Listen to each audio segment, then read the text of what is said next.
Hello friends, नमस्कार। मैं हूं डॉक्टर उमाश्री और मैं अपने यूट्यूब चैनल में आपका बहुत बहुत स्वागत करती हूं। मित्रों, आज मैं आपको जानकारी दे रही हूं महिलाओं के पल्ले में अगर ये गलती है तो इससे बहुत सारे अपशकुन पनपते हैं और इसका अक्सर महिलाओं को ध्यान रखना चाहिए। मित्रों, महिलाओं का जो पल्ला होता है वो सुख सौभाग्य का प्रतीक होता है।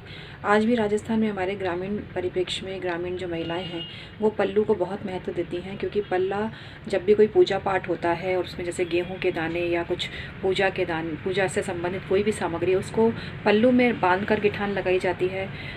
पल्लू में सिक्के भी बांधे जाते हैं। विवाह या अन्य मांगलिक अवसरों पर भी ये प्रथा है कि कई बार सिक्के दिए जाते हैं और वर वधू को कहा जाता है, सॉरी वधू को ही, क्योंकि वर का तो पल्ला नहीं होता है, तो वधू को कहा जाता है कि इसको अपने पल्ले में बांध लो। और पल्लू में बांधने का मतलब होता है कि महिला का जो ग्रह है वो मजबूत हो रहा है, महिला की गृहस्थी, महिला का सुख सौभाग्य, उसके जीवन की शुभताएं मजबूत हो रही हैं।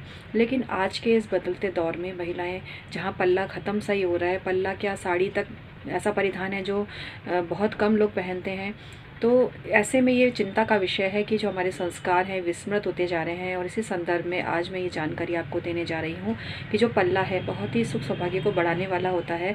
और आज भी अगर जैसे जब कोई महिलाएं फॉल वगैरह लगवाती हैं तो जो पल्लू होता है उसमें जब पीको करवाते हैं तो कई बार ऐसी गलती हो जाती है कि पल्लू का कोना कटा हुआ होता है।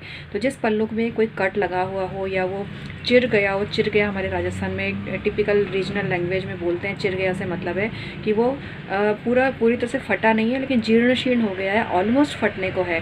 तो इस तरह से भी अशुभ माना जाता है पल्ले को और उसको वियरेबल नहीं समझा जाता है। तो इसलिए इन सब बातों का महिलाओं को बहुत ज़्यादा ध्यान रखना चाहिए। इसके अलावा पल्लू जो होता है उसमें कुछ जैसे गोटा वगैरह लगाना, और एक किरण बोलते हैं हमारे राजस्थान में, तो एक गोटे का टाइप्स ऑफ गोटा है एक, जिसमें कि लंबी लंबी एक लाइनिंग्स निकली रहती हैं, वो मैं दिखाऊंगी किसी और वीडियो में आपको। उसको जब शादी होती है लड़की की तो उस वक्त उसके हर साड़ी में, चाहे वो गोटे के लायक हो या नहीं हो, सिंपल घर पहनने वाली कैसी भी साड़ी हो, उसमें पल्लू पर गोटा लगाया जाता है। और बिना गोटे लगी हुई पल्लू सिर पर लिए जाना अशुभ माना जाता है। कोरी साड़ी पहनना भी जो सौभाग्यवती स्त्रियाँ उनके लिए अशुभ माना जाता है। जरी का कोई बॉर्डर होना या गोटे का कोई बॉर्डर होना स्पेशली पल्लू पर बहुत शुभ माना जाता है।